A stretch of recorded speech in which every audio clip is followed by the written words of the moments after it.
Hello friends, ఎలా ఉన్నారు? ఈ వీడియోలో నేను కోల్కతాలో విక్టోరియా మెమోరియల్ ఎక్స్పీరియన్సెస్ అన్నీ షేర్ చేసుకోబోతున్నాం.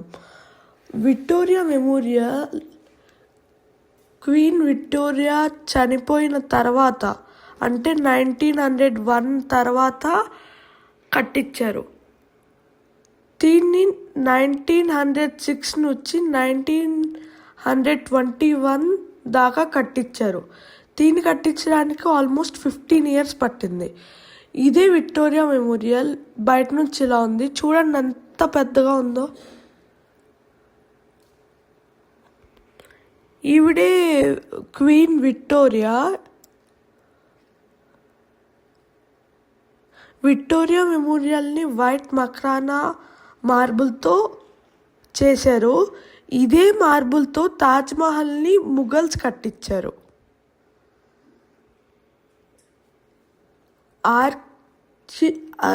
ఇది British, Mughal, Vietnam, Indian, Persian architectural styles కలిపే ఈ విక్టోరియా మెమోరియల్ చేశారు.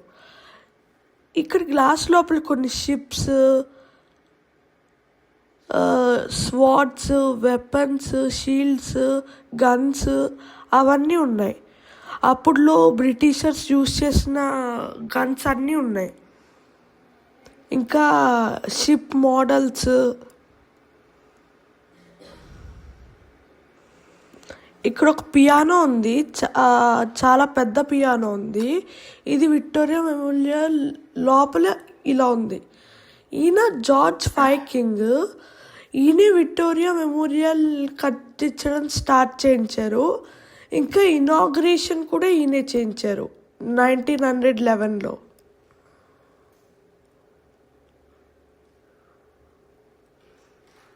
ఇది బ్రిటిషర్స్ వార్స్లో యూజ్ చేసిన క్యానన్. వార్స్లో ఇంత పెద్ద క్యానన్ని యూజ్ చేసేవారు వీళ్ళు. ఈ విక్టోరియా మెమోరియల్ని every year 3.5 million people visit చేస్తారు. ఇంకా ఈ విక్టోరియా మెమోరియల్ కట్టించడానికి 1 million pounds యూజ్ చేశారు.